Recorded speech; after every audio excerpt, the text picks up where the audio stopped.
Hey everyone, Pugs here with two new reviews for y'all. Today, I'm covering the Lost Mattress and Krabs vs. Plankton. I'd say one of these episodes is remembered a lot more than the other one, and that's obviously the Lost Mattress. The first two episodes of Season 4 were amazing to hear, so these episodes are feeling the pressure to continue this streak. I wonder if they will. Well, I already know, so maybe I should say perhaps you guys wonder if they will. We'll just have to wait and see. As always, just want to say quickly thank you to everyone watching today, and now I think it's about time I just get right into it. The Lost Mattress is an episode that I consider to be pretty underrated, which is a shame because I really like this one. This episode begins with a shot of Big Ben, which I find funny because it at least makes me immediately question what the hell I'm watching, if I'm on the right channel and whatnot. Of course, it takes but a second to find out that this is just Squidward's watch. And I like that this plot continues to pull us in by having Squidward walk straight into the Krusty Krab doors, which reveals that they're locked. And then we see SpongeBob having a moment right outside the doors because they are locked. I love when SpongeBob's just a little weirdo. It's one of my favorite things. Also, did anyone else notice that the Krusty Krab in this part of the episode doesn't have the pavement surrounding it? I guess that shows that this is a new painting, like I was talking about in the previous video. Moving on, Mr. Krabs finally arrives to open up the restaurant, and he's very clearly aching. I really like this part of the episode because I get one of my favorite things ever, my father-son crumbs between Mr. Krabs and SpongeBob. I'm telling you, anytime I get those crumbs, I'm cheering. But yeah, I love how he lashes out at SpongeBob because he's in pain and then has to take it back, just like a real dad. I really love how, as the show goes on, it leans more and more into this dynamic between SpongeBob and Mr. Krabs. And this dynamic, of course, goes both ways, as SpongeBob is very concerned over Mr. Krabs and wants to help him. Patrick then enters this episode unceremoniously. I like how there's literally no fanfare here as he enters, he's just here now. And this bit at the mattress store is one of the more well-known parts of the episode, which I find interesting because Patrick's astronomical underestimation is not super funny to me, but maybe this bit is more well-known because that moment is used as a reaction meme sometimes. I also like the montage of the best friends at the store, and I gotta be honest, some of those mattresses looked really nice. I also really like how childish SpongeBob and Patrick are in this episode, not like in a baby way, but in a naive way. It's a good way of leaning into the child side of the line.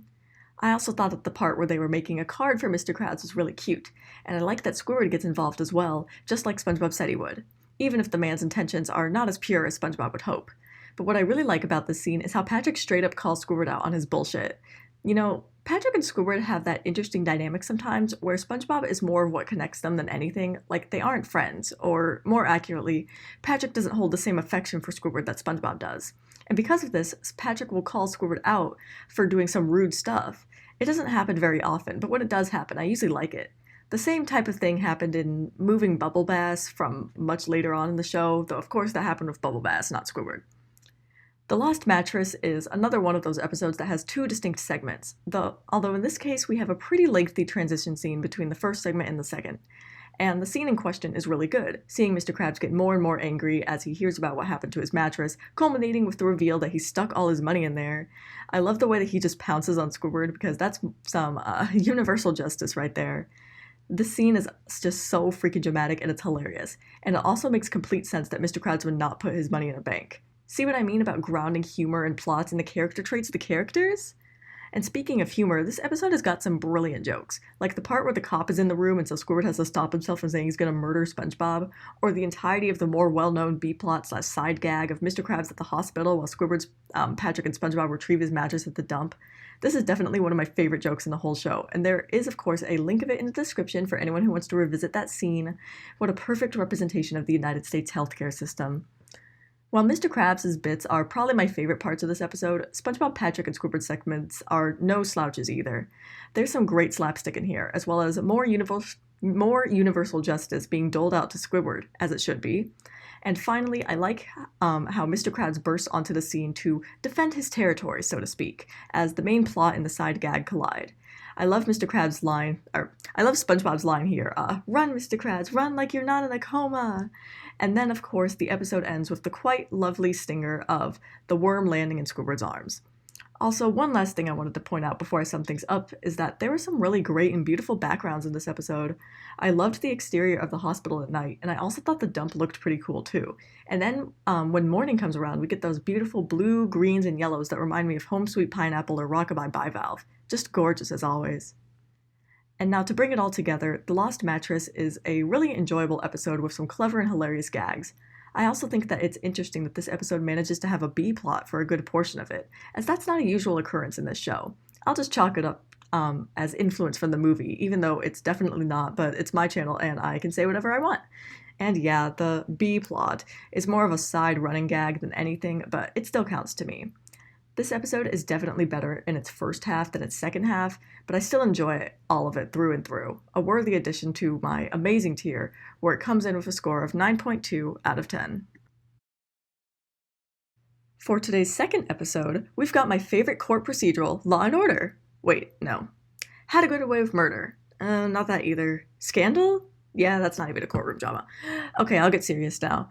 The second episode of this video is Krabs vs. Plankton, which is a fun episode that I choose to see as a parody of Law & Order and shows like Judge Judy.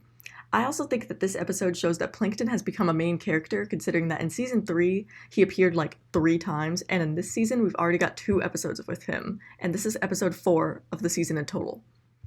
Krabs vs. Plankton gets straight to work, having Plankton wake up and immediately go to the Krusty Krab, winging a plan to get the formula, which I have to respect. And as the episode goes on, it reminds me of Squid on Strike because of how it shines a light on the business practices of the Krusty Krab. I like when episodes do that. It's just a plot I find interesting. It's also interesting to see a topic like that tackled from a child perspective. When Plankton slips on the water, his acting strikes that perfect balance between being clearly fake without making everyone around seem too stupid. Because that's one thing that bothers me when acting or some kind of ruse is so clearly fake and yet no one in universe can tell. It's that kind of making characters stupid for plot convenience that annoys me, but this episode doesn't do that, though it does get dangerously close to the line. Also, real quick, but I love the way Plankton is drawn in this episode, just a devious little creature. So, Plankton wants to sue Mr. Krabs with the formula as restitution. Luckily for Mr. Krabs, he's got a big fancy lawyer to help him. A lawyer that ends up being put out of commission by the same safety hazard that Plankton's basing his case on. Such hilarious irony here. And speaking of funny things, I really liked the visual gag with Mr. Krabs' eyes turning into increasing denominations of money until they turn to gold and he falls over. I thought that was really clever. And then we get to the real meat and potatoes of the episode, which are the court scenes. I really like these next few minutes. I love how Mr. Krabs now has to rely on SpongeBob, who tries to act like a fancy lawyer hilariously. I also love SpongeBob's attempts at getting the briefcase to unlock and how they're juxtaposed with the testimonies and dramatics of the courtroom. And as the trial goes on, it gets increasingly ridiculous. SpongeBob turning into a rocket to try and get the case open, or SpongeBob interrogating the mop that cleaned the floor, which was really freaking funny. I also love that when Squidward gets called to the stand, he gives no fucks, outing Mr. Krabs as a cheapo boss the way SpongeBob did in the movie. I guess he doesn't care as much about his paycheck now. Eventually, SpongeBob is able to get the case open, and he returns to the trial with a renewed vigor and new confidence. This last questioning scene with Plankton is great to watch, and it's always satisfying to see Plankton lose, or at least almost always. And I like how, even though Plankton loses, everyone still knows that Mr. Krabs is the cheapest crab in the world. I also like the ending of this episode because it's cute and gives me my father-son crumbs between SpongeBob and Mr. Krabs. Man, both of the episodes in this 22-minute block gave me that. What a win. I think that Krabs vs. Plankton has an advantage of being a bit more memorable than others because of its unique plot and setting, being in the courthouse, and I do legitimately like courtroom dramas, so it's fun to see a SpongeBob SquarePants take on it. SpongeBob looks real spiffy in that suit. All the court talk is fun too, even if it is most definitely inaccurate like all courtroom dramas. And you know, that's a great transition to the special section of the review that no one asked for, talking about all the inaccuracies in this episode when it comes to the court aspect. Don't worry, I'm basically an expert, aka I've been on a jury for a criminal case one time. Alright, Pugs' crash course in US court proceedings is go. First off, Tom, aka the foreperson, the speaker of the jury, I'm assuming that's who he is given that he talks, him introducing the judge is not how that works. I'm pretty sure in real life it's the bailiff that introduces the judge. The jury doesn't speak at all during the beginning of a trial, I believe. At least we didn't in my experience, although the kind of case that I was on the jury for was a criminal trial, and this would be a civil case, so maybe things are different, I don't know. Point number 2 is that there are no spontaneous proceedings in court cases, so the entire calling up surprise witnesses is not a thing that happens. That's just a dramatic addition for fiction. Additionally, both sides, i.e. the defense and the prosecution in a criminal trial or the defendant and plaintiff in a civil trial, question the witness, though they can choose not to. And then lastly, the biggest inaccuracy in this episode that many may not immediately spot is that even though the beginning of this episode sets this up to be a civil case, the courtroom language is all based on criminal trials. In civil cases, these are the types of cases where someone is suing another another person for something. Um, in civil cases, what the jury does is decide if the defendant is liable for the allegation, not if the defendant is guilty. Obviously, this is all for the sake of drama because civil cases have less quote unquote fun language than criminal cases, and criminal cases are the ones that capture public imagination. There's actually a lot more inaccuracies, but I didn't want this section to be too long, so there's at least 3 inaccuracies for y'all. And if you're interested in this topic at all, a lawyer here on YouTube made a video a while back reacting to this episode. I don't remember what they said in that video since it's been so long since I've seen it, so if it's bad, don't blame me. But I'm sure they have more to say than I do, so that's in the description for y'all if you're interested. Alright, big tangent is over now. Yeah, I could have made that a section at the end of this video, but that wouldn't be fun at all.